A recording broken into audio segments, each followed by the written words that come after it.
Бул тасма куткаруш компаниясынын демөөрчүлүгү алдында кыргыз тилине которулду.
Şaşpa Sihan.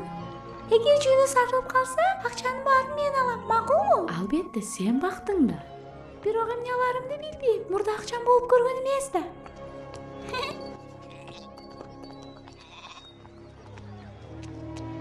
O Allah'ım, abalın açar eken.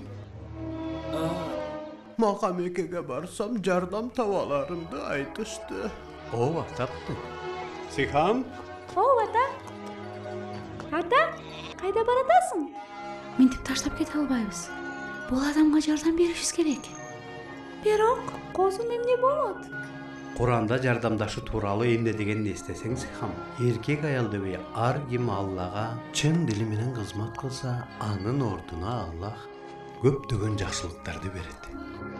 Эгерде биз жақсылык кылып жашабасак, бул шаарды илгери башкарып келгендерден айырмаланбай калабыз.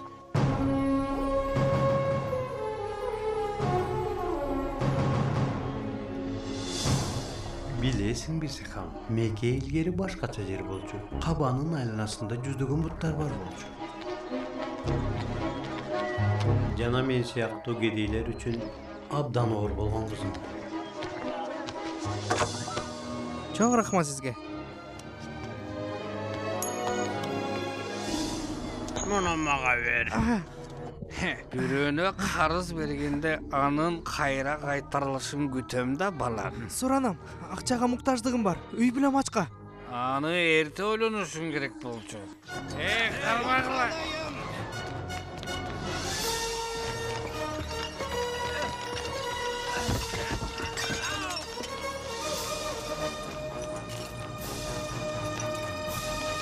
Mekke'ge hoş geldinizler. Öte alıstan gelgenizlerdi bilem. Unutmağla. Kudaylarımızga belek beçkek tartolap yatkanda abdan jomarttık kılgıla. Mana şanda alar sizler de koldaşın. Ey, ulu jana yığışlar. Bardık nersemdi sağa bağışladım. Senin milletin duakılı emesi tazalık жүрgüzü suyala. Unutma acılık mezgili. Ar bir tengir çaltırıp duruş gerek. Ey Mekke, sen jakşılıktın jışanısın. Jana senin soluğuluğun jetilip ankıgan gülge okşoş. Muna teledim emi sorama cevap ver. Biraz sabırdı ol Suhayl. Hiç kaçan şaşma. Cevapların şaşılıp kandagan bolmayt.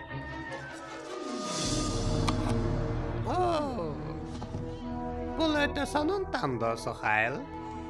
Okka jarasa kılıç ustana aldayıverýüňdi, ulan tebersen bolat. Antkeni oktordun aytkan sözü ötte sonun. Karmalbaysın. Kol Boldan жақсысын біледі екенсің Мая. Sıranamağa erkinlik beriniz. Sizden sıranam. Мұны алам. Билал. Тақыр ұмытпа. Денеңді қамшылап сабай алышады. Бирок рухуң эркин. Ешкімге таандық емес.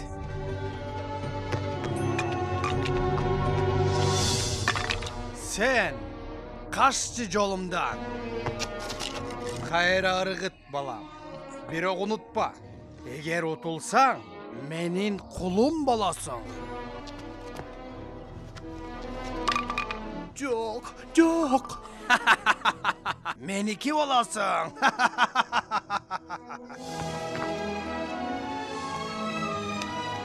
Çoğun rahmat sizge. Torğundağı жағалып кет. O insanda qarasan. Akırkı yılları en köp kelgen acılık boldu. Kudaylardın Mekke'de bolgonu sonunda. Бұл acılardın ayrımlarının akıllı delecek. Kudaylarımızga ekesi akı türüp çatışadı. Ova. Dura. Bardak nersenin basın götürmesek kim akılbız? Büt nerseni. Андай болсо Меккенин жомарттыгы эмне болот я? Бул ажылар өтө ыйык жерге ибадат кылууга келип жатышат. Мурда ибадат кылып келгендерге суубузду, башпа негибизди дагы бергенибизге сыймыктанчу элек. Азыр болсо алардын ибадатынан киреше тапканыбызга мактанып жатабыз. Bunday nersen oğayın degen etim yok. Tınçtan Abu Cahil, Abu Talip Kurayş'tın çoңдорунун biri. Ова, менин да бир тууганым. Бирок бул деген менин бул жерде отуруп анын негизсиз айыптоолорун угушум керектигин билдирбейт. Eğer biz bolboğanımızda acılar suunun yoktuğundan susap uğraşmak. Çıgımlarımızdan 12 kireşe alığa akılız var. Urusu qaba işleri boyunca cevapkar bolsa bizge akıl üreterin oylayt bugün. Мындан ары жол жобону өзгөртүшүбүз керек. Абайдасаңчы Abu Talip, өзгөрүүлөр кооптуу болушу мүмкүн. Бирок Абу Талип билбеген бир нерсе бар эле. Пайгамбарыбыз Азырети Мухаммад саллаллаху алейхи вассалам башкача айтканда өз колу менен багып чоңойткан бир туугандын баласы дүйнөнү акыретке алмаштырганы жаткан. Ошол маалда 40 жашта эле жалгыз калып дуа жана ой толгоо үчүн шаар тышындагы үңкүргө барып турчу. Меккеде болуп жаткан адилетсиздиктен, колчулуктан, аялдарга жасалган жаман мамиледен, ачкөздүүлүктөн, кумарлуу оюн зооктордон, жаңы төрөлгөн кыз балдардын тирүүлөй көмүлүшүнөн, Hazreti Ibrahim, İsa, Musa aleyhisselamдар ишенген Аллахтан баш тартылып, тактай таштан жасалган буттарга сыйынуулуусунан абдан зейини кейип, жан дүйнөсү аңтарылчу. Азырда жылдагыдай эле үңкүргө барды. Кабилеттен айланасын нур каптады. Башын өйдө көтөрүп, периштелердин эң чоңу болгон Жабраил алейхисаламдын турганын көрдү. Пайгамбарыбыз саллаллаху алейхи вассаламдын тили байланып, сүйлөй алган жок. Оку, dedi периште. Пайгамбарыбыз саллаллаху алейхи вассалам, мен окуганды билбейм, dedi. Жабраил буйрукту 3 жолу кайталады. Бирок ар жолкусунда жооп бирдей болду. Андан соң Жабраил ага вахий кылды. Оку, жараткан Раббиңдин аты менен. İnsandı al uyugan kandan жаратты. Oku, senin Rabbin abdan ayköl ızattı. Al, insanga anın bilbegen nerselerin үйröttü. Andan soң Жабраил алейхисалам көздөн кайын болду. Пайгамбарыбыз саллаллаху алейхи вассалам коркуп калчылдап атты. Араңдан зорго үңкүрдөн чыгып, үйүн көздөй чуркады. Көргөндөрүнө ишенбей баратты. Тоодон түшүп баратып, Жабраилди кайра көрдү. Мухаммад, сен Алланын элчисисиң, мен болсо Жабраилмин, dedi. Пайгамбарыбыз саллаллаху алейхи вассалам алыстап кетүүгө аракет кылды. Бирок каяка бурулбасын, Жабраил ошол жерде эле жана сөзүн кайталап атты. Сен Алланын элчисисиң, мен болсо Жабраилмин. Периште көздөн кайын болгон соң Пайгамбарыбыз саллаллаху алейхи вассалам араң үйүнө кайтып кетти. Титирегени токтоду. Жубайы Хадиче энебизге үстүн жабуусун суранды. Көргөн уккандарын баарын айтып берди. акылынан айнып калгандыгынан же денеси жаман рухтардын башкаруусунда калгандыгынан коркконун айтты. Бирок Хадича энебиз Аллахтын ал сыяктуу ар дайым чындыкты сүйлөгөн, жакырларга жана муктаждарга жардам көрсөткөн кулун жаман рухтарга салып бере койбоорун айтып, андан соң Хадича дин алымы жана тууганы болгон Варака бин Нафардын үйүнө барып, болгондорду айтып берди. Senin kuyum Allah'ın peygamberı. İnsanlar anın alıp gelgenlerini işenbey jatışat. Öptüğün jalalarda jauşat. Ah, jana da jurtунан anı kıynap getirişet. Вараканын айткандарын уккан Хадича күйөөсүнүн айтып бергендеринин баарына ишенди. Ошентип, исламиятка алгачкы болуп ишенген киши Хадича энебиз болду. Андан кийин анын артынан башкалар ээрчишти. Muhammed'in жашыруун чогулуштары боюнча кээ бир сөздөрдү угуп атам. Койсоңчу, Абу Жахил. Бирок мен азырынча биле албаган бир нерселерди үйрөтүп атыптыр. Ал эмес баласы Зейд менен иниси Али дагы кошулуптур. Эмне болмок эле? Аны көөнүн бөлөгө кедейлери менен кулдар. Жазаланыш керек. Эмне үчүн? Бөлөкчө нерселерди үйрөткөндүк үчүн. Мен ок. Эгер тарапташтары күчтүү болгондо жана айткандарды кооптуу болгондо аларды селдей эле каптап кетмек билердим. Бирок кыжалат болма. Бул деген Мухаммед Абу Жахил. Ал чынчыл жана ишенчиликтүү.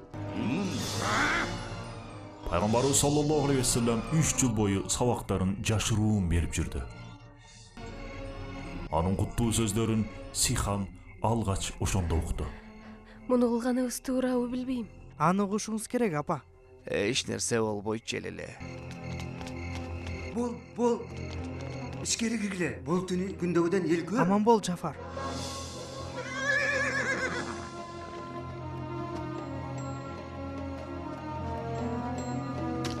Түндөрү кайда эле барып атасың, Билал? Аллахтын пайгамбарын укканы.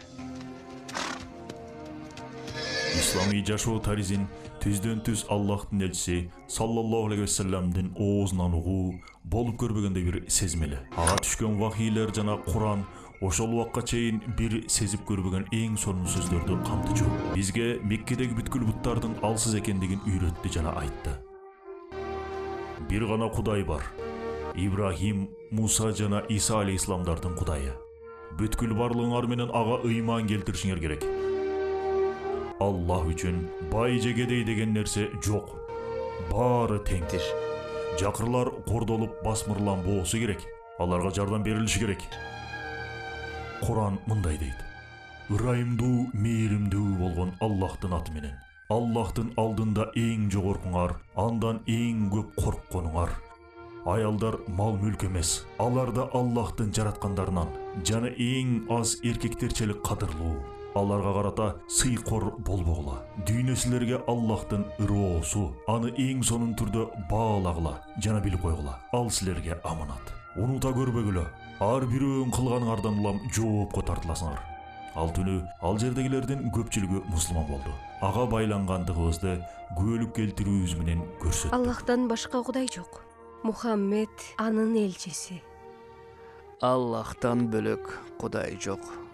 Жана Мухаммед анын пайгамбары. Allah'tan başka Kuday yok.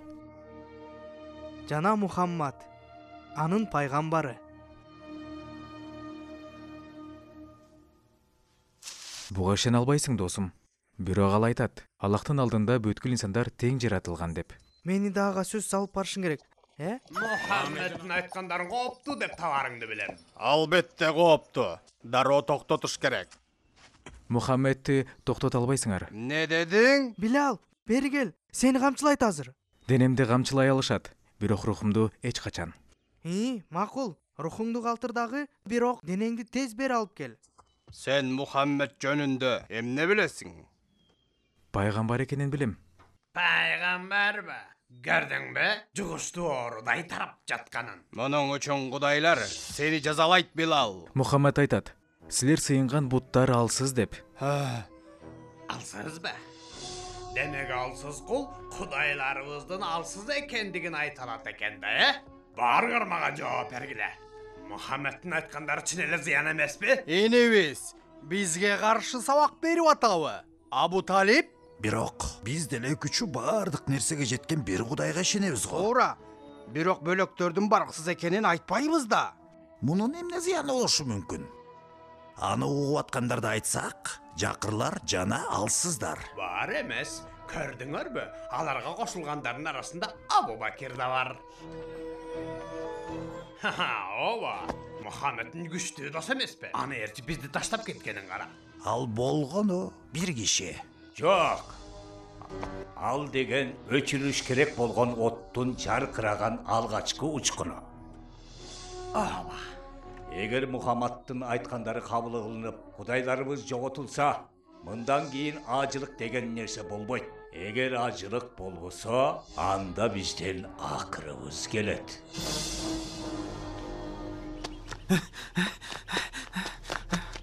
Аллахтын элчиси кооптуу абалды баарына билдирүүнү буйруду. Я, Меккеге кол салышыптырбы? Билбейм, кана тез болгула.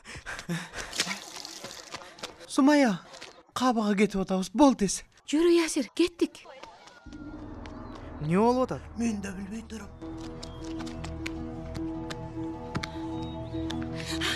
Тетиги жакта. Кана көрөлү. Аллахтын элчисин көрүп атасыңбы? Жада. Тигил жакта. Сөз сүйлөйт. Ошондо пайгамбарыбыз саллаллаху алейхи вассалам мындай деди: Эй Мекке калкы, эгер силерге Моул дөөнүн артында бир армия турганын жана бизди басып алууга келгенин айтсам, мага ишенет белеңер. Айткан сөздөрүнүн баарына ишенебиз, Мухаммад. Сен жалаң гана чындыкты сүйлөйсүң. Сөзүн мынтип улантты: Эй Мекке калкы, үгүтүмө кулак сал. Буттарыңардан баш тарткыла да бир Аллага ыйман келтиргиле. Өзүңөрдү тозок отунан куткаргыла. Анткени мен силерди Аллахтын каарынан коргой албайм. Мен душмандын келгенин көрүп, элин эскертүү үчүн артка кайткан жана жакындаган коркунучту кабарлаган бирөө сыяктуумун. Энебиз бизди абдан жинди көрүп жатат. Токтоткон аны Абу Талип. Каргыш эле болсун сага Мухаммад. Бизди ушул үчүн чогулттуңбу? Мужса. Керемет эмес бекен. Бул адамга ишенип атасыңбы сен? Ооба. Ар бир сөзүнө. Төбөдөн түшүп баратат. Жүрүп барып кошулабыз. Меккеликтерге кыянат кылып кантип таап атасың? Биздин кудайларыбыз силерге жеткен жокпу? Биз сени коргойбуз, Аллахтын элчиси. Бул эмне деген шумдук? Кудайларга да ушунтип каршы чыгасыңарбы? Колтуктагыла. Пайгамбарга зыян келтиришпесин. Бири-бириңден алыстабагыла. Араңарга киргизбегиле. Мындай кыла албайсың, Билал. Эгер Аллахтын элчиси үгүтүн ачык жарыялап атса, мага да аны жашырып кереги жок. Мунуң эмне? Жок, айтпай тур. Демек, мусулман болгон экенсиң да, Денеме ээ болушуң мүмкүн, бирок жан дүйнөмө эч качан. Токтой тур. Болжолдоп көрөйүн, рухуң эркинде ойлоп атасың да, Жок. Чындыгында менин жаным да кул. Бирок сеники эмес. Аллахтыкы. Мына ушул жерден жаңыласың, Билал. Рухуң да мага таандык. Сенин бардык нерсең мага таандык. Ал эле эмес, сенин ойлоруң да. Түшүндүңбү? Эми сүйлө. Мухаммадтын ал сөздөрүнөн тан. Рухуңдун мага таандык экенин айт. Айтчы, Билал, болчу эми, айтчы. Аллах бирөө гана. Жана Мухаммед анын пайгамбары. Камчы жегенде эмне деп сайраар экенсиң? Бас бияка. Өзү күнөөлүү, өзүнөн көрсүн. Мухаммадтын сөздөрүнөн баш тарт. Жок, Билал. Аллах бирөө гана. Аллах бирөө гана.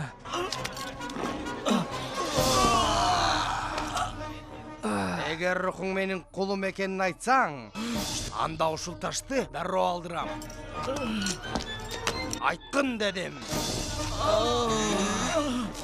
Аллах бирөө гана. Сүйлө дедим. Умайя, мен бул жерге Абу Бакирдин атынан келдим. Бул кишини сенден сатып алгым келет. Мага баасын айт. Макул дейин. 10 алтын сурайм.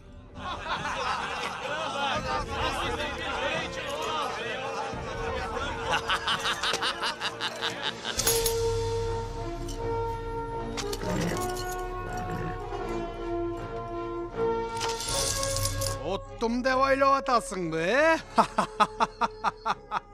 Кайтканыңда Абубакирге айтып кой. Моғул жарабаган макулукту 3 алтын караң сатмакмын. Бул инсан үчүн 100 алтын берүүгө даяр болчу.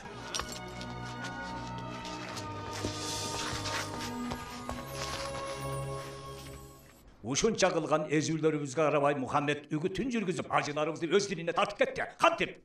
Жообу эң эле оңой. Жана Куранын ичинде жашырылган. Эмне ошол сөздөрдө вакилерби? Бары тең сандырак сөз. Урматсыздык кылгым келбейт, Абу Жахил. Бирок Мухаммадка келген бул вакилер сандырак сөздөргө такыр окшобойт. Айткандары өтө күчтүү, жеткиликтүү, дүйнөлүк сөздөргө окшобойт. Сыйкыр дейсиңби? Менин оюмча ошондой эле. Андай болсо, сыйкырдуу ырларын бизге каршы колдонуусун сөзсүз токтотушубуз керек. Абу Талип, баарыбыз сени катуу сыйлайбыз. Бирок иниңдин дин жайысына тоскоол болушуңду далай жолу суранбадыкпы? Бирок сен эч нерсе кылган жоксуң. Меккеде тынчтыкка доо кетирип жатат. Эстесеңер, бир нече жыл мурун Меккеде тынчтыкты Мухаммад камсыздаган. Ошол кезде аны кадырлач элең го Абу Жахил. Каабанын курулушу сенин эсиңдеби? Хажарул Асватты ордуна коюу маселесинде бири-бирибизди өлтүрүп коюуга даяр болдук элек го. Ошондо Мухаммад келип, анан Абу Жахил, аны тактат, болбосо бөлөк бири тактатат. Чыгып кет. Курайышта кан төгүлүүнү каалайсыңбы? Чыгып кет. Менин абалымды түшүнүшүң керек, Абу Талип. Тынчтыкты сактоо барган сайын орлоп баратат. Суранам, инең менен сүйлөш. Меккенин дайым тынчтыгы үчүн аны менен сүйлөшөм.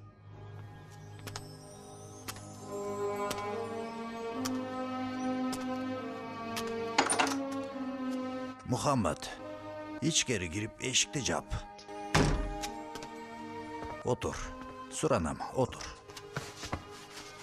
Эй, бир тууганымдын уулу, Курайш сенин диниңди жайыңды токтотумду суранып жатат. Эгер антпесең, коркконум, мен сени коргой албайм. Мен улугайып калган кишиmin Мухаммад. Алар менен күрөшө албайм. Алар менин кошуналарым, уруулаштарым. Себеби алардын бардыгы тең биз тааныган инсандар. Же болбосо жайып жаткан диниң өмүрүбүздү курмандыкка чалганга чейин маанилүүбү? Эй Мухаммад, шаарда канды төгүлүшүнө арзыйбы? Сүйүктүү иним, Меккенин тынчтыгы үчүн диниңди жаюуну токтот. Абу Талиптин айткандары пайгамбарыбыз саллаллаху алейхи вассаламдын катуу капалануусуна себепкер болду. Бирок жообу бул болду. Аллах күбө. Оң колума күндү, сол колума айды беришсе да, кылып аткан иштеримен баш тартпайм. Же Аллахтын аты жеңип чыгат, же мен ушул жолдо жүрүп жок болом.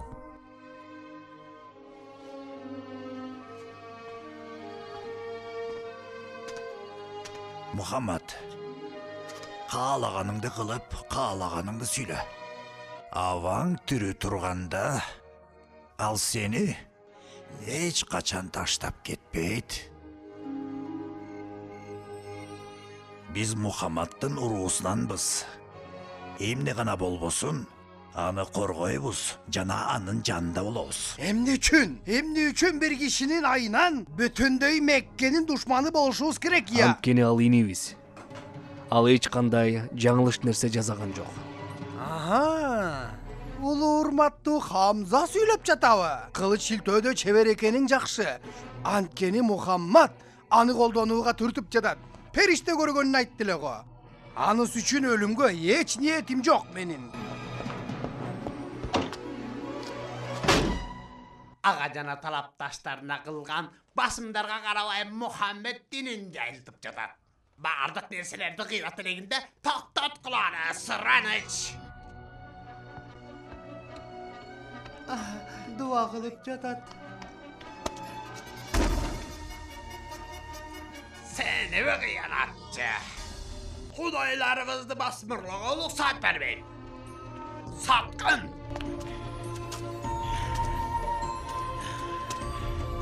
Bu kağantıp davatasın.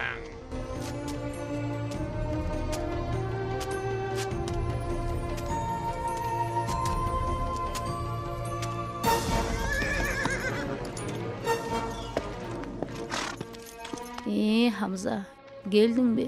Эмне болду? Abu Jahil inine akarat kılıp jatat. Bütünдөй шаарга коркунучтуу нерселерди айтты. Иним эмне кылды? Эч нерсе. Жөн гана басып кетти. Бұл таңда бұл жерге ибадат кылайын деди. Бирок угуп жиберди. Эгер ошончо эле салгылашкың келип атса, мени менен салгылаш. Мен анын динине таандык болуп турганда ага кантип акырат кыласың? Мүмкүн эмес. Мухаммадка ишенгениңди билбептирмин. Эми ишендим.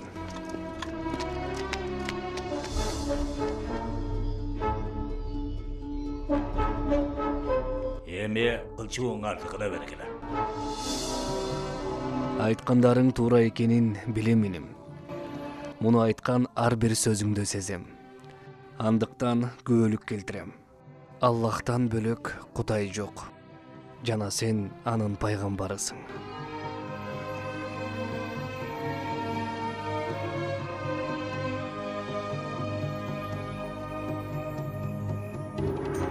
Жазалағыла! Бұл тарапта!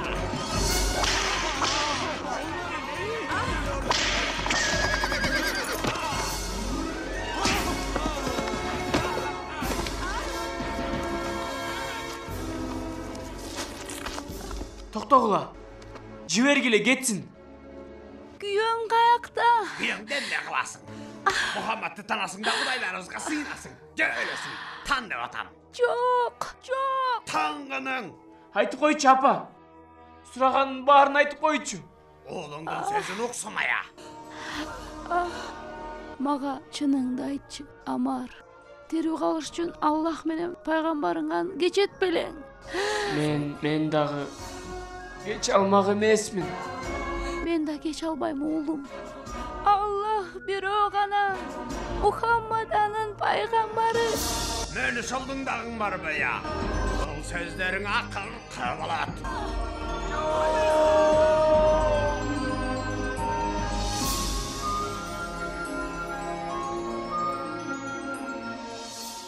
Алар исламдын биринчи шейиттери болушту. Сумая, Ясир. Аллага шүгүр, Амар тирүү. Деги абалы кандай? Жаман эмес. Пайгамбар анын азабын жеңилдетүү үчүн колунан келгенин кылып атат. Биз үчүн да кыжаалат болуп атат. Ал күчү барлардын бардыгын Эфиопияга кетүүсүн айтты. Эфиопиягабы? Ал жерди христиан падыша башкарат. Жакшы киши.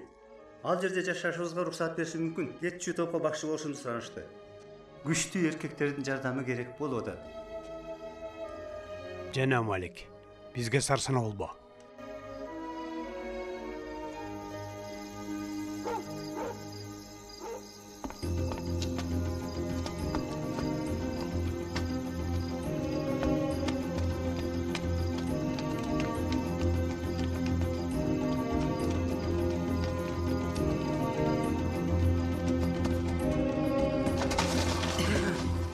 Шашылганыбыз жакшы.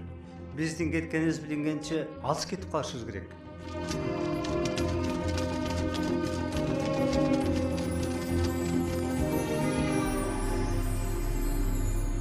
Эчак Эфиопияга кетишсе керек. Эми сен кишилериңди анын артынан жөнөт.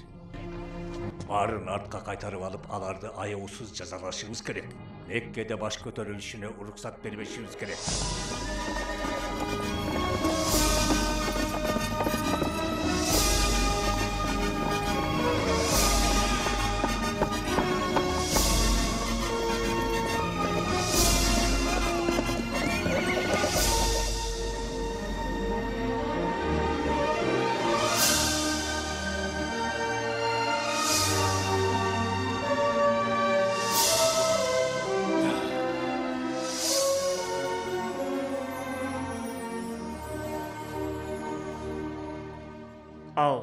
Эң кымбат калем мына ушул. Сага берип атам. Эми болсо берешендигимдин ордуна укмуш. Мага Эфиопия падышасын тааныганыңды айтышты. Ооба, мен аны абдан жакшы тааныйм. Бул ал үчүн. Эгер ага мусулмандарды кайрып берүүсүнө көндүрө алсаң, сен да үлүшүңдү аласың. Эми бул ишти кылчу киши болсо, ал менмин.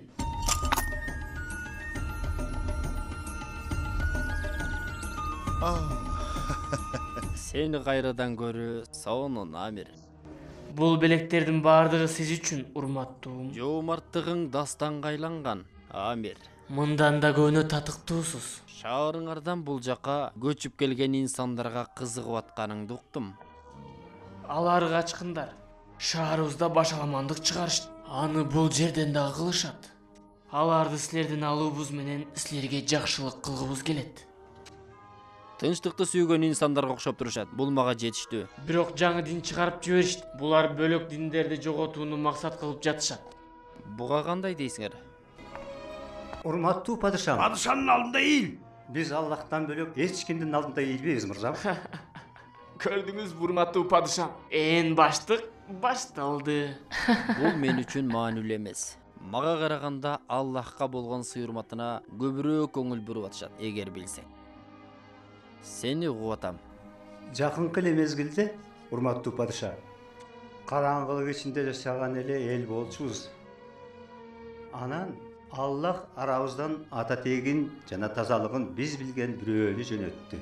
Ал бир гана Аллага ишенүүбүздү жана туураны гана сүйлөшүүбүздү буйруду. Ата-энелерибизди сүйүп урматташыбызды, жакындарга жардам берүүбүздү, муктаждарды коргошубузду суранды. Бул дүйнө жашоосунун кыска экенин жана тегерегибиздеги бардык нерсенин Аллахтын бизге берген аманаттар экенин үйрөттү. Жер жүзүнө, денелерибизге бул аманаттарды сыйлаш керек экен. Анткени сурак күнү келгенде Аллахтын алдында кылган нерселер үчүн жооп беребиз. Үйрөткөн нерселер, Амир. Азиретти салып келген сүйүнчүлөргө окшош экен. Жок, Азиретти падышам. Алар эч качан силердин диниңерди сыйлашпайт. Анан айтышат. Иса Аллахтын уулу эмес, болгону катардагы эле бир инсан деп. Азирети Иса тууралуу пайгамбарыбызга түшкөн Куран мындай дейт: Мариям уулу Иса Аллахтын элчиси гана. Жана да Мариямга салган анын сөзү жана андан келген рух. Биздин ишеничибиз менен силердин ишеничиңер жарыктын могул эки нуру сымал өзүнчө. Бирок экөө тең бир булактан келүүдө. Аллах күбө, алдыма тоодой алтын үйсө да силерди кайрып бербейм. Бул жерде кала аласыңар. Сен болсо, Амир, белектериңди ал, Меккеге жөнөй бер.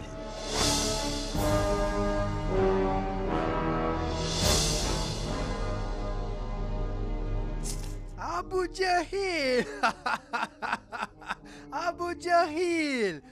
Оккула! Бир нече бай Ажы Абу Лахабты кумар оюнан жеңип аларын ойлошкон экен. Колунда болгондорунун баарын шыпырып алдым.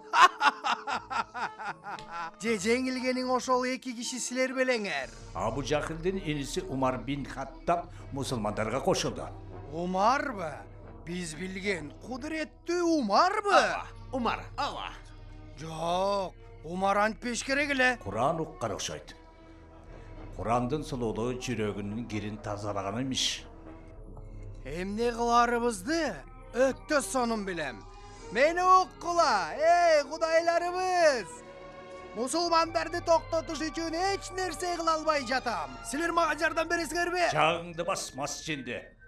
Жыгыштарыга чалдыккарлар. Кыранам, жагыңды басчы. Ооба, көйгөйүңдү чечтим. Менби? Аларды элден бөлөбүз. Бардык нерседен байланышын үзөбүз. Окмош, бул жерден кетип калптарын бүт Арабстанга жайсынбы? Эч бир жака аларды кетирбейбиз. Бул жерде калышат. Баарын ачкадан өлгөнүн көрөбүз. Ачкалык? Kandayça? Gelişim tüzüp kabanın duvarına erip koyabız. Gelişim boyunca eç kim Muhammad'ın taraftaşları menen je bolbosa, alardın görgöndörü menen alışıp berişmeyt. Eç kim alar menen üylönüşmeyt. Alarga jardam bermeyt. Muhammed жүргөн жолун ката экенин түшүнгөнгө чейин бардык меккеликтер тарабынан коотталат.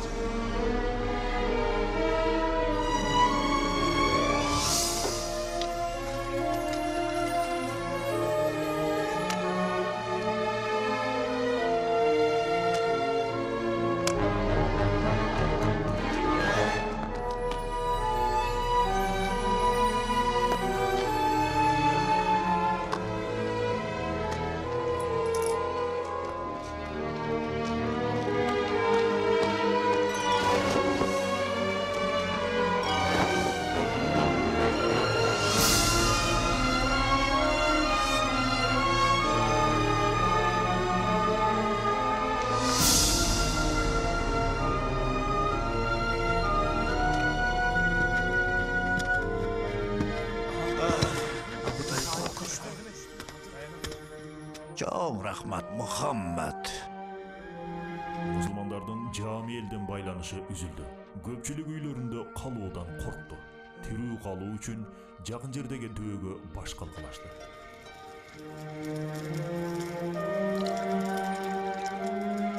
Рахмат сизге. Сен мага таарынба, тамак ушунча эле. Курсагым абдан ачты, апа. Билем жаным, билем.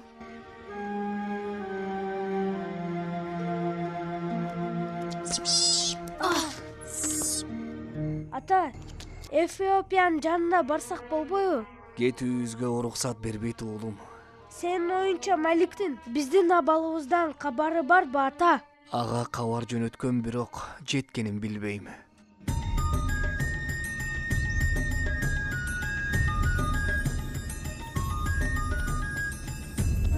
Азыр кете албайсың, Малик.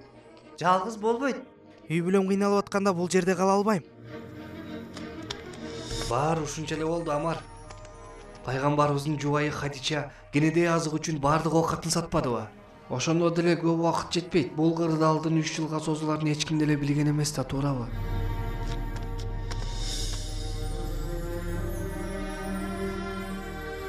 Алдан тайдыңыз Аллахтын элчиси.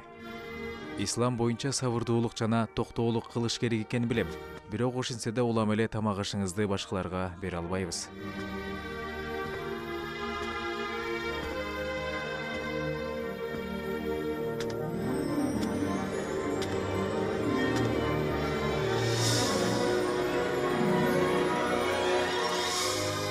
Эмне болуп кетти? Muhammed'e aytkıla. Kurayışqa bildirösүн, özüm barıp jetkizem. Акыбалыңыз жакшы эмес. Жок, шүгүр, мен жакшы элемин.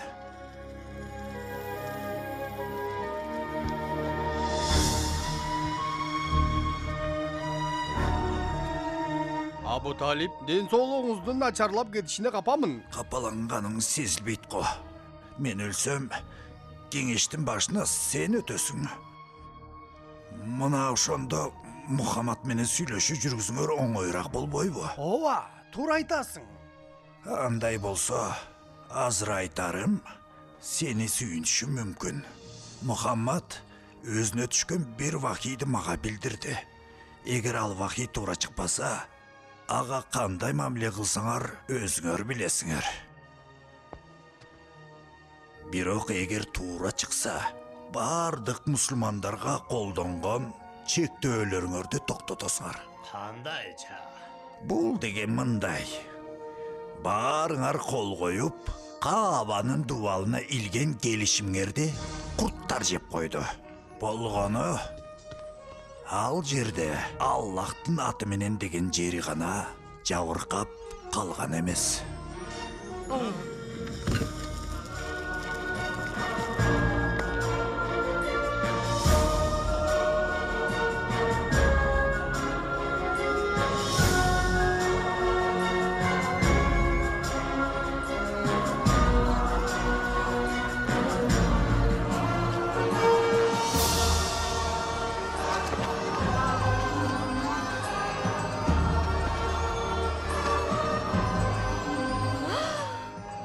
Малик.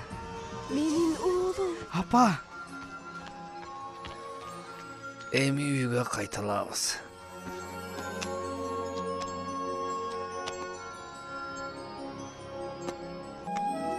Кырдаал бир аз жеңилдеп калган. Кыска убакытка тынчтык орноду. Сонун көрүнөт экен. Рахмат, Желиле. Малик? Желиле, тез кел. Пайгамбардын жубайы ооруп атат.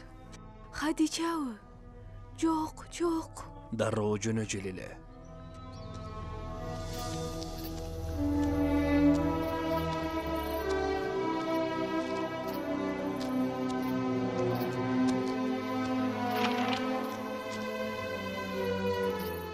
Каза болуп калды.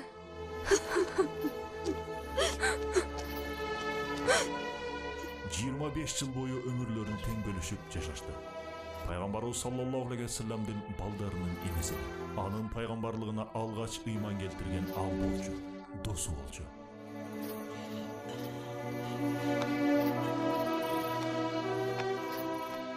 Ошол жыл кайгы жылы деп аталды. Анткени пайгамбарыбыз саллаллаху алейхи вассаламдын абасы Абу Талиб да өлүм төшөгүндө.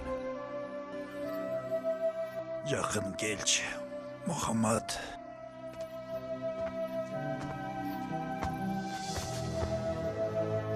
Өлелегімде Құрайышты менден сұранышы бар. Алардын диніне кийлікшпөң бойынша сенден уада алуымды сұранышты. Бизге каршы сүйлөбөсөң биз да сүйлөбөйбүз. Жана кылган айыптоолорубузду артка алабыз. Пайгамбарыбыз саллаллаху алейхи вассалам бул келишимди кабыл алганын айтты. Октоңбу? Ооба, эми бүттү. Анан кошумчалады. Мунун ордуна силерден бир эле нерсе сурайм. Эгер берсеңер, Арабстан менен Иран толугу менен силердики болот. Сүйлө. Мени менен бирге Алла бир экенине күбөлүк келтиргиле жана бардык буттарды таңгыла. Мүмкүн эмес нерсени айтты. Ой, инем. Бала кезіңде сені маға алғаш алып келишкенде сенин өтө өзгөчө экениңди түшүнгөм. Сен ошондойсуң. Ооба, ошондойсуң.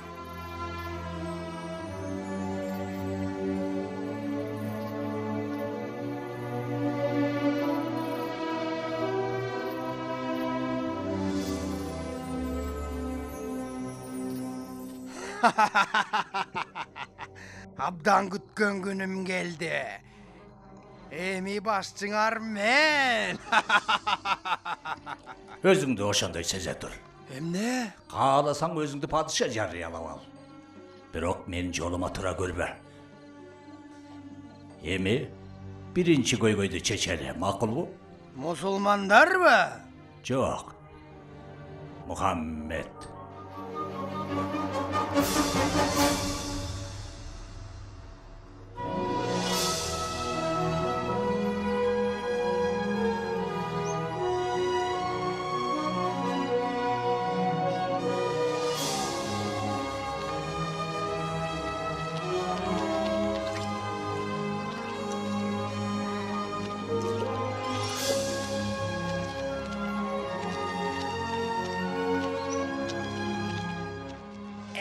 Erkin ibadat kılıp erkin basıp жүргөндөрүнө сабырым жетпей. Акырын Абу Жахил.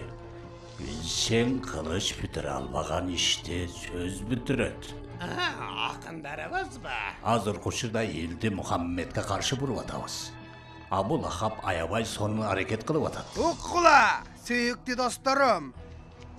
Тететиги менин иним өзүнө вахий жөнөтүлгөнүн айтып жатат. Айрыкча өзүм пайгамбармын деп жатат. Бирок чыныгы максаты өзүм падыша жарыялап, өкүмдарлык кылуу. Мухаммед биздин ишеничибиздин жаңылыш экенин, кудайларыбыздын сүйлөбөгөн таштардан бөлөк нерсе экендигин айтып атканда. Жалгыз эле силерге чабуул кылган жок. Ошол эле маалда ата бабаларыбызга да чабуул кылып атпайбы? аларды жаман, мээси жок деп маскаралап атпайбы?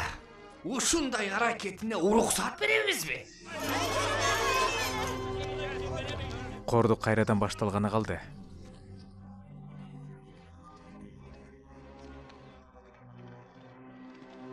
Сиз Билалсыз да, Ооба, бирок сизди... Атым Мере. Өткөн жылы 12 киши менен пайгамбарды укканга келгенбиз. Ясириптен да.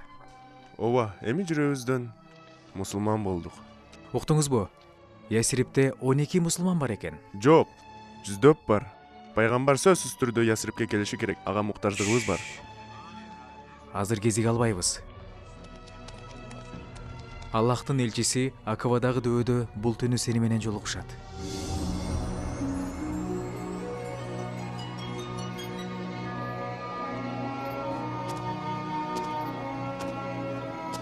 Эй Аллахтын элчиси, суранам.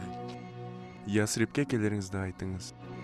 Шаарыбызда кан төгүлүп жатат. Бир тууганын өлтүрүп жатат. Бир гана сиз жана сиздин билдирүүңүз бизге тынчтык алып келет. Келериңизди айтыңыз. Келе турган болсоңуз, барыбыз сизди коргоп алууга убада беребиз. Аллах бир эшикти ачты. Эй Аллахтын элчиси. Пайгамбарыбыз саллаллаху алейхи вассалам бул сунушту кабыл кылды да бардыгыбызга Ясирипти көздөй жолго чыккыла деп буйруду. Түндө жолго чыгуудан мен аябай корком. Аллахтын элчиси кетип атканыбызды эч ким көрбөсүн дейт. Эмне үчүн башкалар менен кошо кетпейбиз?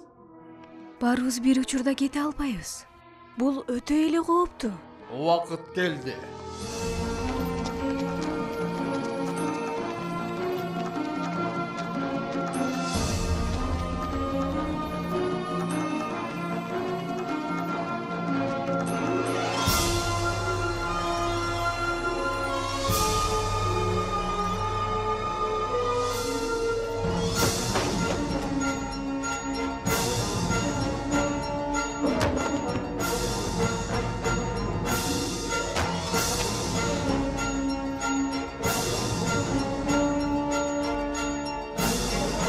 Бардык мусулмандар кетишиптир, бирок Мухаммед артта калгандарды коргоо үчүн калыптыр.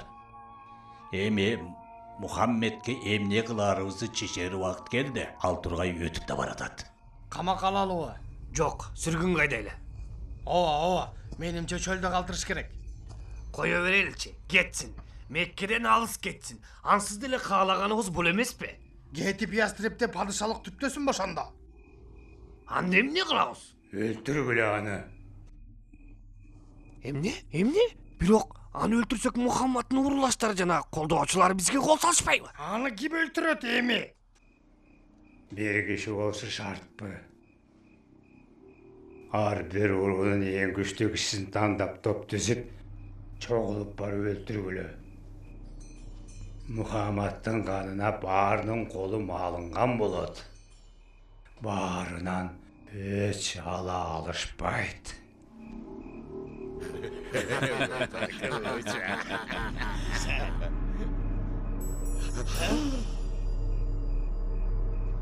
Пайгамбарыбыз саллаллаху алейхи вассалам өзүнө каршы даярдалган пландан кабардар болчу. Ал түнү абасынын уулу Азирети Алиге өзүнүн ордуна жатуусун айтты. Анткени аны Аллахтын сактаарын билчү.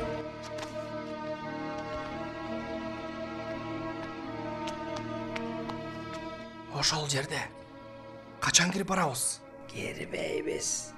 Багымда намаз үчүн үйдөн чыкканын күтөбүз. Мына ошондо. Пайгамбарыбыз саллаллаху алейхи вассалам түнү бою намазы менен ибадатын улантты. Ошол маалда башкезерлер Аллахтын мужизасы менен уктап калышты.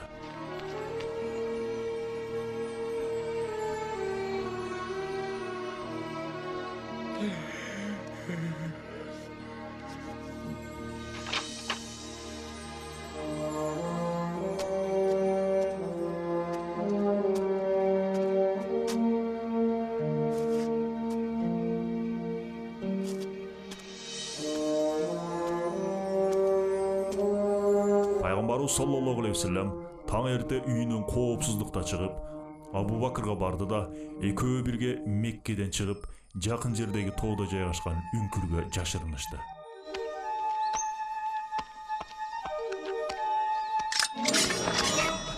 Muhammed'ti kütüp adasыңар ba? Ana bir neçe saat murda şahardan çıkkanın görgön. Bul mümkün emes.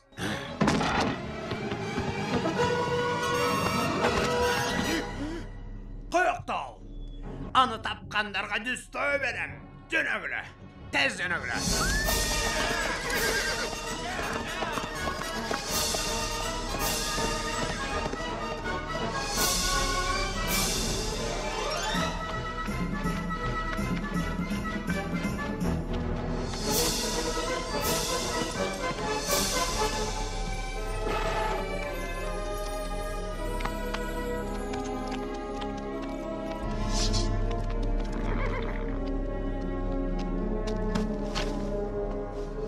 Jogol karakçı, jogol çatırımdan. Ekinci jogol bul jaka. Men saga.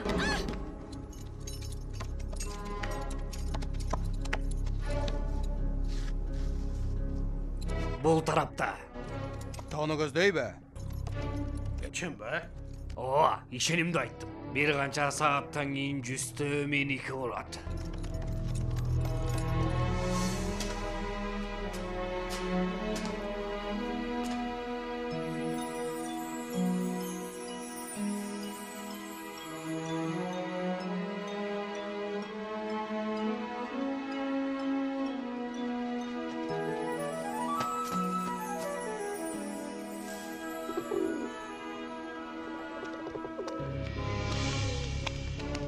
Ушул жерде би?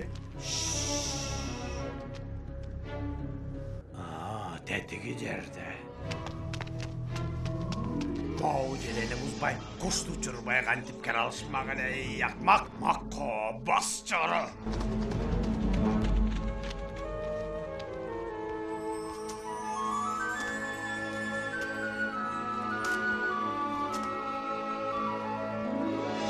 Ошол эле түнү Ясрибке жолго чыгаарда пайгамбарыбыз саллаллаху алейхи вассалам дөбөдөн Меккени кайгыра карады. Бул жер ал үчүн эскерүүлөргө толгон шаар эле. Балдары ушул жерде төрөлгөн. Жубайы ушул жерде каза болгон. Мындай деди: "Дүйнөдөгү мен үчүн эң сүйкүмдүү жер сенсиң. Эң жакын жер сенсиң. Эгер калкым мени мажбур кылбаганда мен сенден кетмек эмесмин."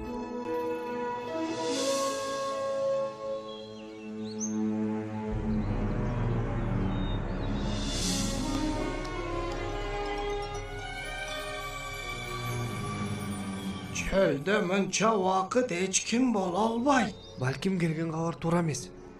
Ким билет, балким колго түшүп калгандыр. Жок, колго түшкөн жок. Азыр келип калат. Digine gelatat. Hurmatlı peygamberimiz gelatat.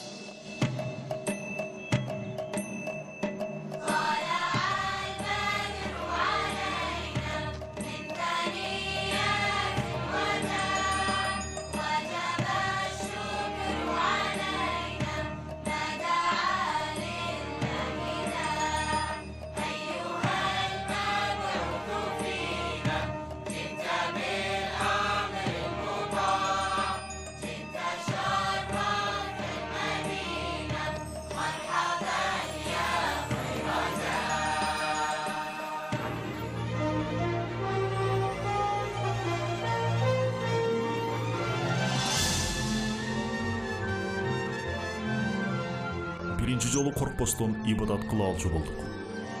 Күндөр узун эле жана көп иштешибиз керек болчу.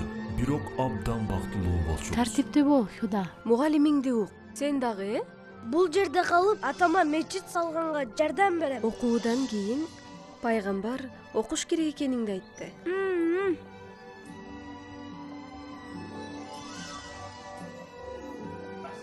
Кандайсыз, ата?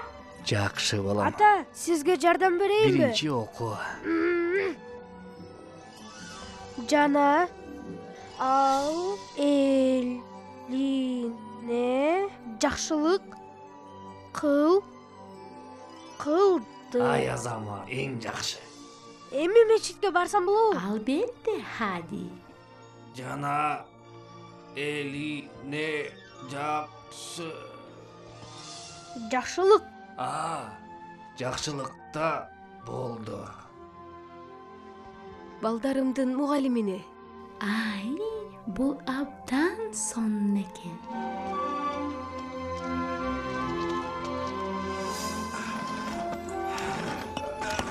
Аллахтын элчиси. Ташта, мен эле ташы. Сен пайгамбарсың. Келиңиз, эс ала турган маал келди. Пайгамбарыбыз саллаллаху алейхи вассалам бүткүл мусулмандар бир тууган экендигин жана баардыгы намаз окушу керектигин, бир катарда туруп ибадат кылуусу зарыл экендигин үйрөттү. Ясырыптагы бүткүл инсандардын улуту, жынысы, материалдык абалы кандай болбосун тынчтык ичинде жашашы керектигин айткан билдирүү таратты. Карасыңар. Allahu Ekber. Бул эмне үн? Бизди намазга чакырып атат. Allahu Ekber. Eşhedü en la ilahe illallah. Eşhedü en la ilahe illallah. Апа, биз дүйнөнүн эң бактылуу адамдарынан болобузбу? Сен кандай ойлойсуң? Кандай десем? Ооба. Анткени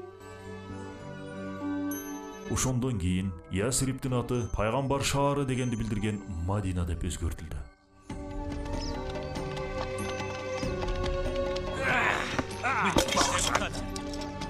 Мусулмандардын таштап кеткен оокатынын баарын олжолодук.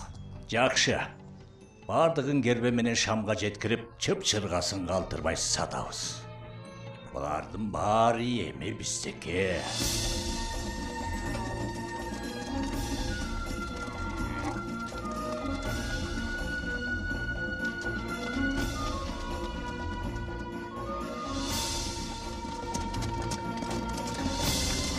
Бүт оокатыбызды алып коюшуптур.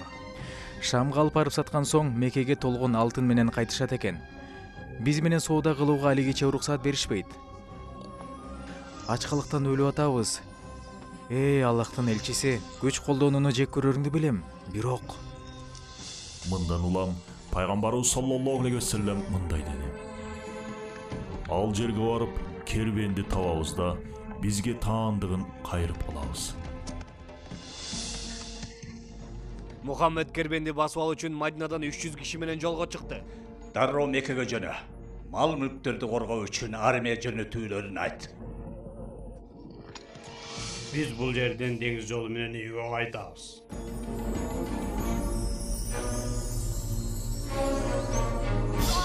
Армиябыз эртең менен жолго чыгат. Сен менин ордума согушка катышасың.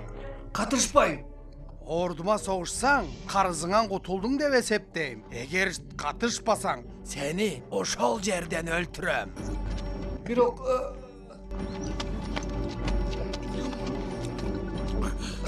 бул эмнеси?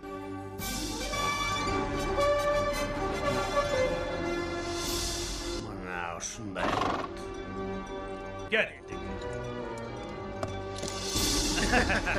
Абу Жахил мусулмандардын жайгашкан жеринде 2 күндүк жолдо. Ага коркунучта эмес экенимди жана кайта берүүсүн айт. Бирок армиясы мусулмандардан 3 эсе көп. Жетиштүү эмес. Мухаммедке каршы жетиштүү эмес. Меккеге кайтуусун айт. Улуу кудайлар үчүн ушунча жерди кайра артка кайтыш үчүн баскан жокмун. Жок. Мухаммед өлгүдөктү артка кайтпайм. Пайгамбарыбыз саллаллаху алейхи вассалам каршылык көрсөткөнү жаткандардын 30 киши эмес, олуттуу бир армия экенин билгенде Шура деп аталган кеңешүү жыйынын чогултту.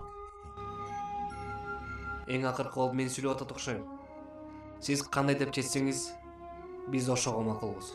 Мындан улам пайгамбарыбыз саллаллаху алейхи вассалам чогулгандарга мындай деди: жүрөктөрүңөр ыйманга толгон боюнча жөнөгүлө. Анткени Алла мага же кербенди кайтарып аларыбызды, же согуш майданында жеңишке жетээрибизди убадалады.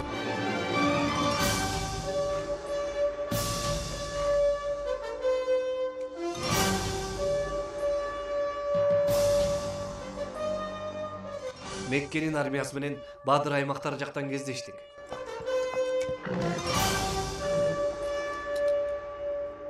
Куралдарымды тез даярда. жанымдан шықпа. Ең негізгісі Билалды тез арада таап алып кел. Согуш адаттагыдай 3төн жүп кишинин жеке салгылашуусу менен башталды. Азырети Хамза кылычын сууруп 2 кишини жанына чакырды. Али.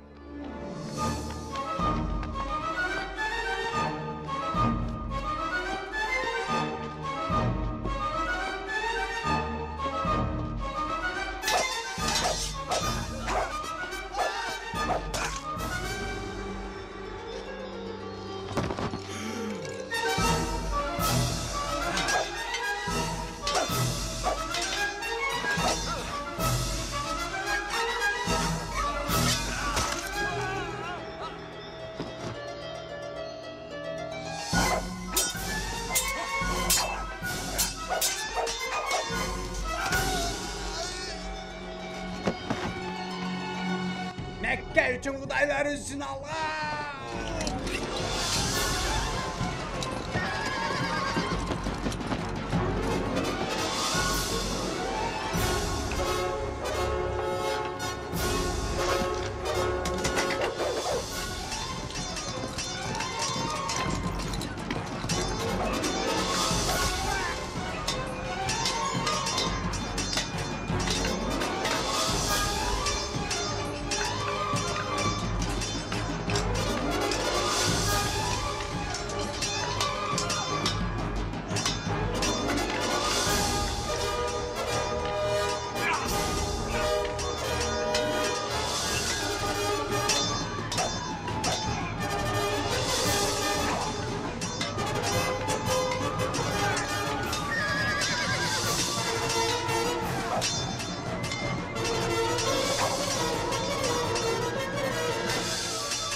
Арстандар сыяктуу согушуп атышат.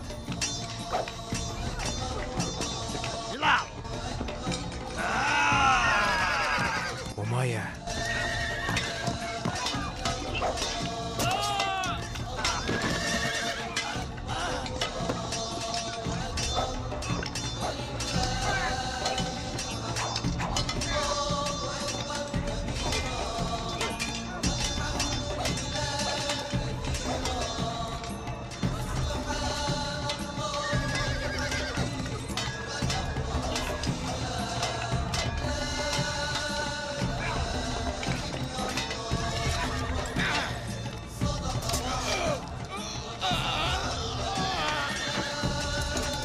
Артқа чегінеміз.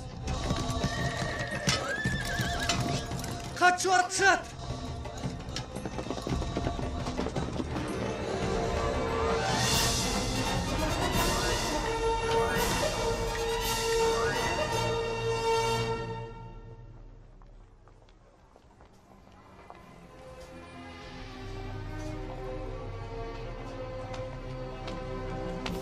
Abu Lahab. Sen geldin be. Мына сага болгон карызымды төлөдүм. Сен биле турчу дагы бир нерсең бар. Аллах иниң тараптан орун алды, Абу Лахаб. Жардам бергиле. Мага эч ким жардам бербей бе. Соранам.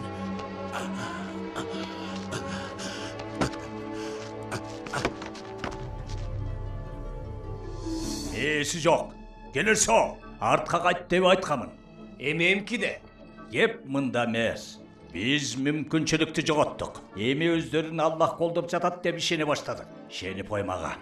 Эми аларды жеңүү мүмкүн болбойт. Ал болгону инсан. Жок, инсан сенсиң. Андай киши бир эле жолу келет. Буга Кудайлар күбө. Акыркы алтыныма чейин аны менен согушам. Курал жана ат сатып алабыз.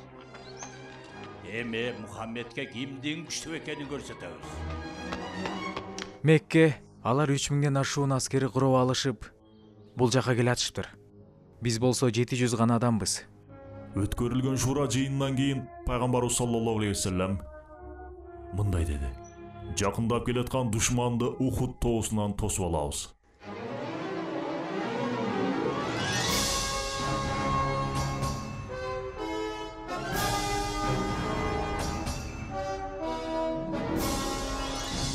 Биз даярбыз, Аллахтын элчиси. Пайгамбарыбыз саллаллаху алейхи вассалам жеңсек дагы, жеңилсек дагы дөбөдөн кетпешибизди буйрду. Душмандын арттан кол салуусуна уруксат бербейсиңер.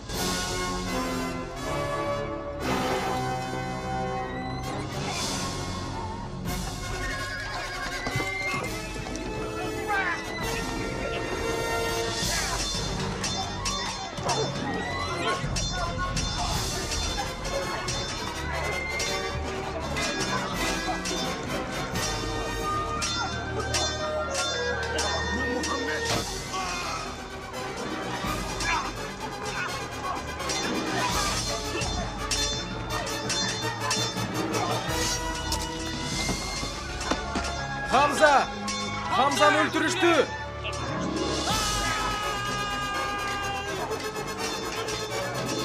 Меккеликтер артка чегинип атышат.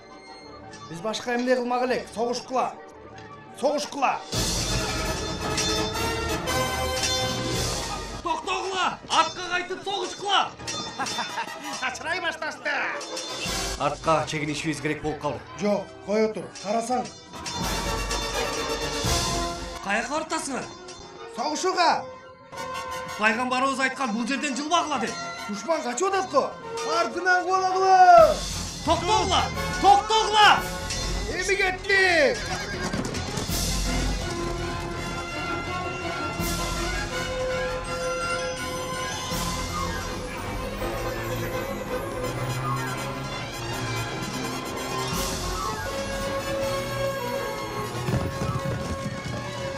Жок! Арттан келатат. Арт жактан келатат.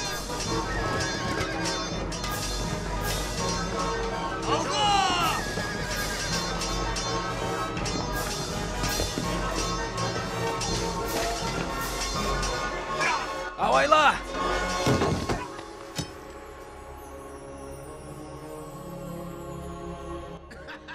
Мухаммад өлдү. Мүмкүн эмес.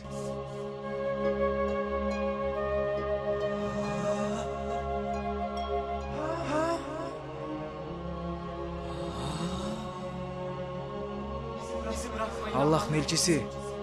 Коргого алгыла. Дөбөгө жеткиргиле. Артка чегинели. Бардык нерсе тескери кетти. Мухаммад өлдү.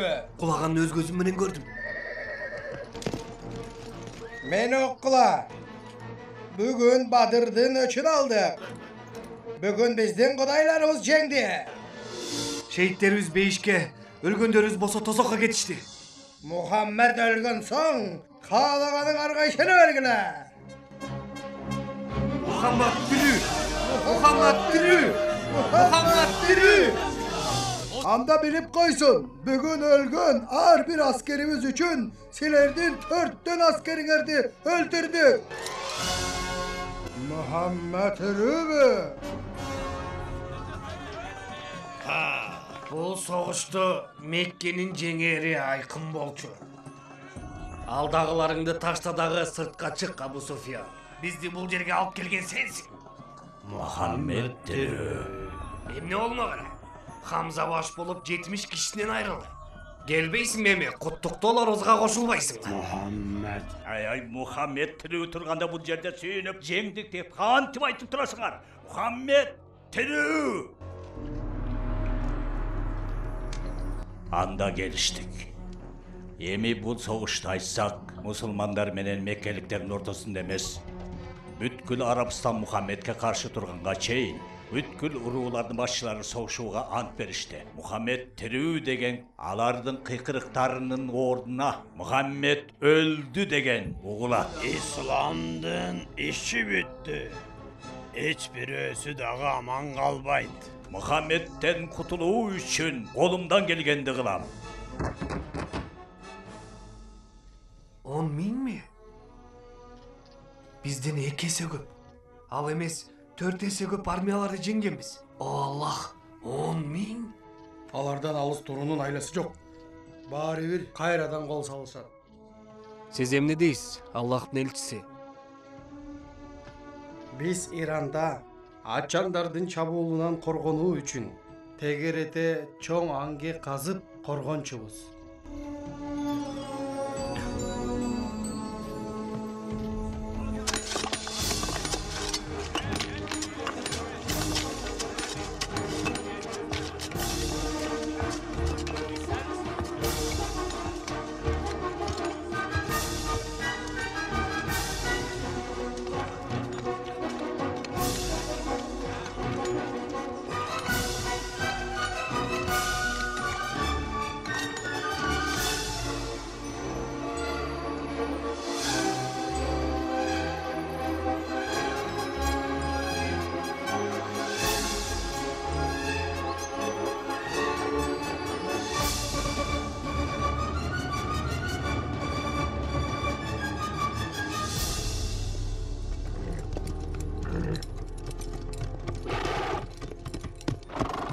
Бұл эмнеси? Арабстанда мындай нерсени биринчи көрүшүм. Кантип казышкан? Күтүп туруш керек. Эң тар жерди таап, кишилерди ошол жерден өткөргүлө. Азыр.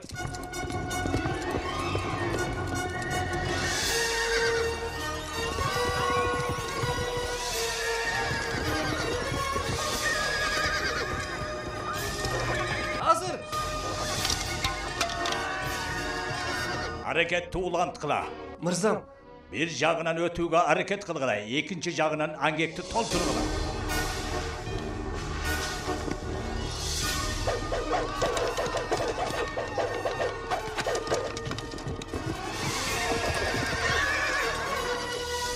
Otuz günden beri salgılaşıp atабыз. Askerlerдің кайраты сынды. Анда сүйлөш алар менен. Тилиң сайрайт эмеспи? Аларды эрден керек болсо жазага тарт. Булыкма жарабайт. Аллахты өз тарабында деп ойлоп атчат эгер билсең. Мейли. Таң эртеден соңку жана жалпы соккун урууга барыңар даяр болгула. Ар тараптан кол салабыз. Саныбыз алардан кыйла көп.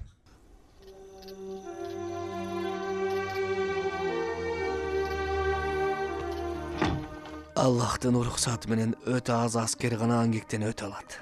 Шаарга жеткирбей иштерин бүтүрөбүз. Эгерде шаарга жетпей калсак, анда Буларды терезеден үстүлөрүнө ыргытабыз да, Ооба. О, байым. Аябай коркуп атам. Коркпо. Эгер өлсөк бейиште бирге болобуз.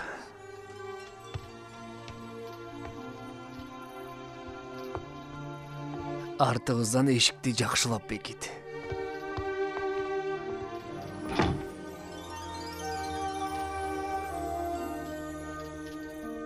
Ey Kudaylarım, эми силердин күчүңөрдү көрсөтө турган күн келди. Пайгамбарыбыз саллаллаху алейхи вассалам да ушул эле маалда дуа кылып атты. О, Куранды жөнөткөн жана сурак күнүнүн ээси болгон Раббим. Мухаммедти коргогон ал күч эмне болсо да алсыздандыр. Булардын биримдигин бузгула дагы чогулган армиясын чачырат. Жана бул мусулмандарга күчүңөр эң кудуреттүү экенин акыркы жолу жана айкын түрдө далилдегиле. Булардын биримдигин бузгула дагы чогулган армиясын чачыраткыла.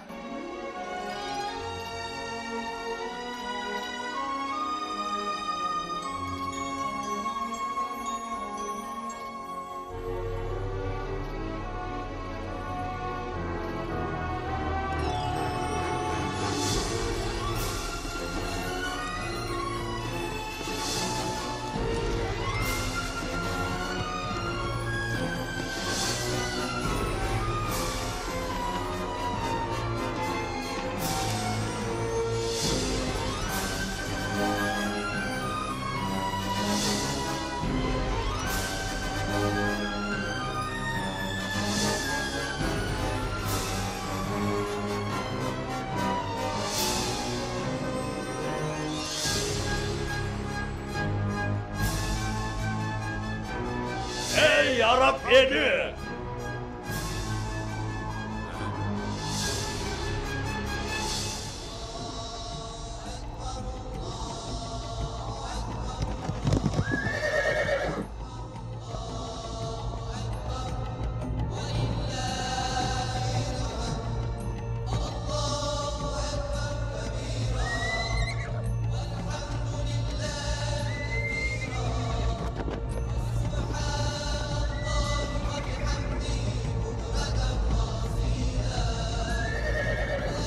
Har kim ordunda kalsın. Birazdan giyin tarap gider. Ordulardan cılmakla.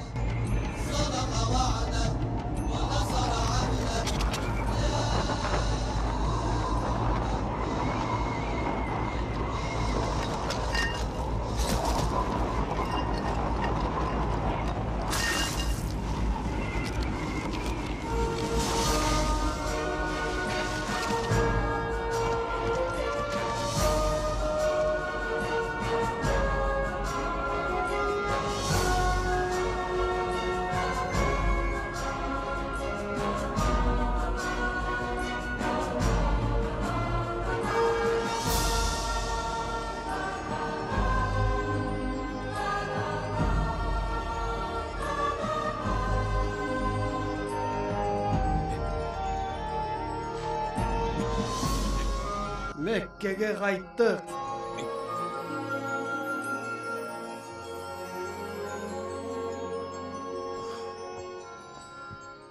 Аллах бизди куткарды.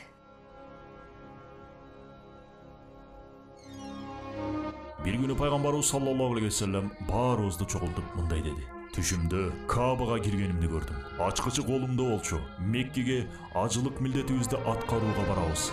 Ыйык Каабада ибадат кылабыз.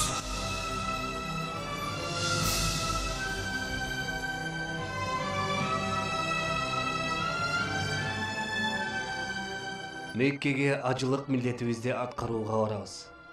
Жана ыйык Каабада ибадат кылабыз. Бул жерге келатыптырбы? Болгондо да куралсызбы? Ажыга келгендерге тиишпээрибизди билет. Кол салсак бүт Арабистан бизге каршы көтөрүлүп чыгат. Каргыш болсун, Мухаммедке каргыш болсун. Тилекке каршы эч нерсе кыла албайбыз. Ким коелу, келе берсин. Мухаммеддин Меккеде ибадат кылуусун көз жумабызбы? Эч нерсе кыла албайбыз. Эч нерсе. Ага Сухайлды жөнөтөм. Бүткүл дүйнөнүн алдында касам айтам. Мусулмандар Меккеге кире алышпайт.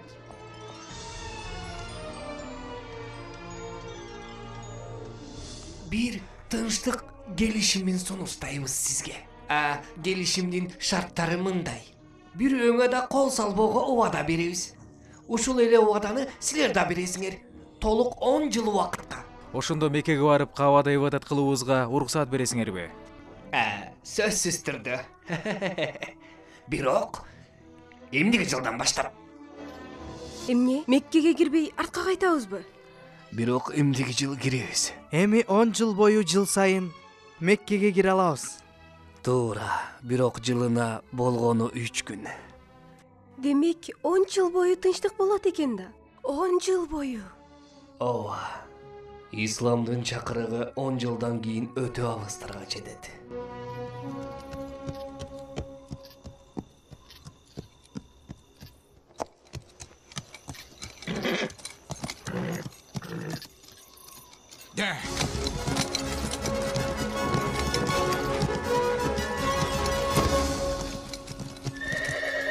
Амр, Мадинага эмнеге баратасың? Мухаммадты көргөнгө. Эмнеге баратасың? Айтсаң, эмнеге? Албетте, мусулман болууга. Аны өлтүрөт деп ойлогом. Сен да аны жактап атасыңбы? Дагы канчага чейин танабыз. Ал Аллахтын пайгамбары.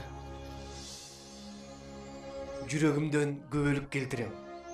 Аллахтан бөлөк Кудай жок.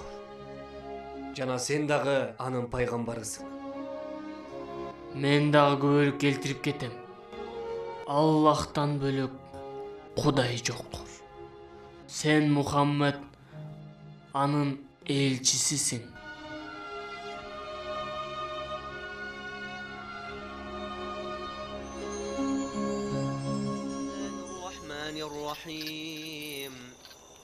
آمن الرسول بما أنزل إليه من ربه والمؤمنون كل آمن بالله وملائكته وكتبه ورسله لا نفرق بين أحد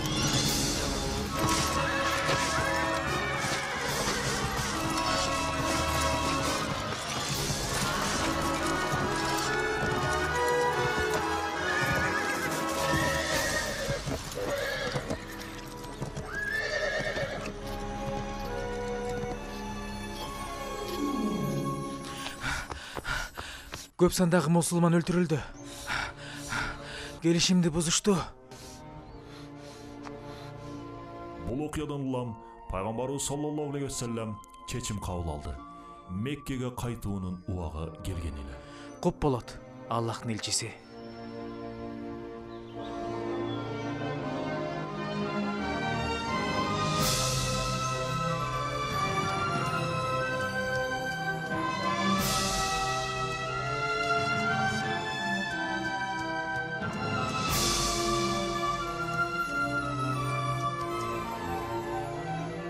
Биз даярбыз, эй Аллахтын элчиси. Меккеге баратабыз! Меккеге баратабыз! Меккеге баратабыз! Эми мусулмандар 10 000 кишилик армиясы бар. Эң мыкты аскер башчыларыбыз эми алардын катарында.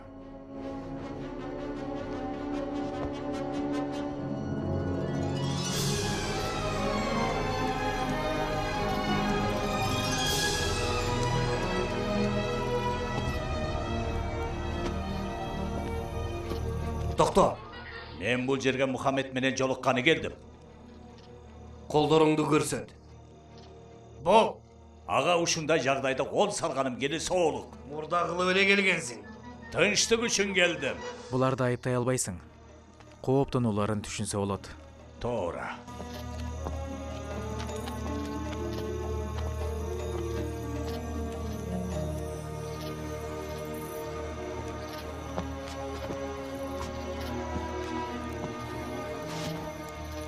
Бизди кечиргиле. Зомбулук кылдык, адилетсиздик мамиле кылдык. Уурдадык, кыйнадык, өлтүрдүк. Мындан кийин каршылык көрсөтпөйбүз. Көрсөтө албайбыз дагы. Пайгамбарыбыз саллаллаху алейхи вассалам ага мындай деди. Эч ким өлтүрүлбөйт. Адилетсиз жерден мекенинен айдалбайт. Мекке исламдын руху менен курчалат. Мен да ошондой болоруна күмөнүм жок. Эми мен да күбөлүк келтиришим керек. Аллахтан башка эч бир Кудай жок. Бир сен Мухаммед. Анын пайгамбарысың. Шарды даярдашым керек. Силерге кылган ошончо жамандыгыма карабай Мухаммед тирүү экенине кубанычтамын.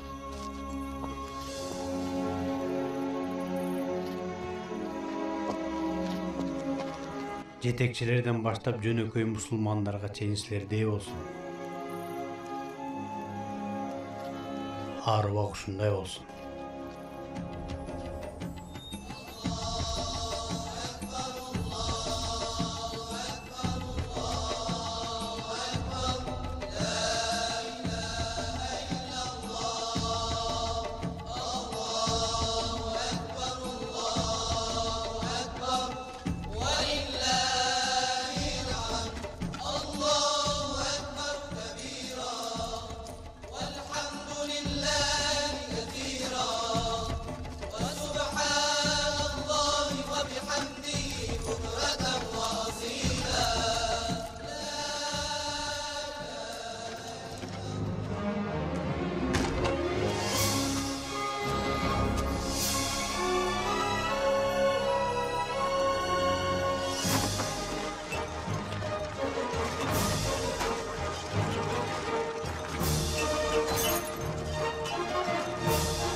Мындан ары түбөлүккө эркинсиң досум.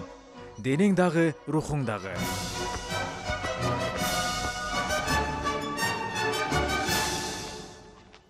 Allahu Ekber. Allahu Ekber. Allahu Ekber.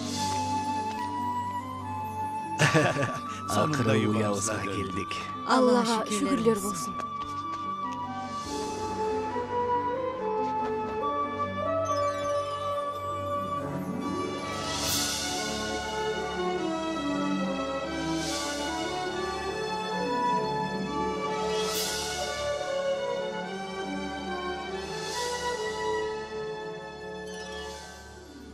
Ошол күнү сезип турганды өмүр бою унутпайм.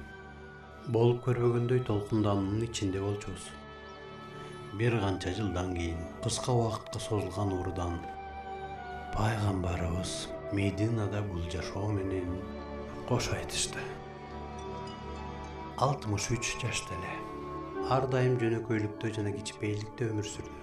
Колунда болгондордун баарын жакырларга таратты. Эх, мен Мухаммадты көрө алганымда, үнүн уга алганымда гана аттың. Ооба. Бирок Аллахтын сөзү эч качан унутулбайт. Сиз эми мындан ары кайга барасыз? Билбей турам. Мен билем.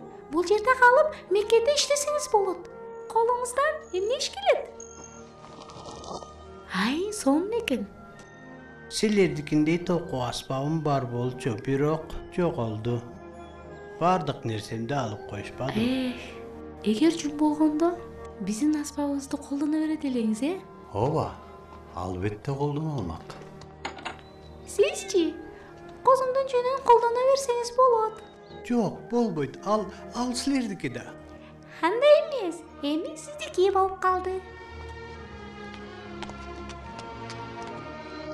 Жүрүңүз, козуну чогуу базарга алып барабыз.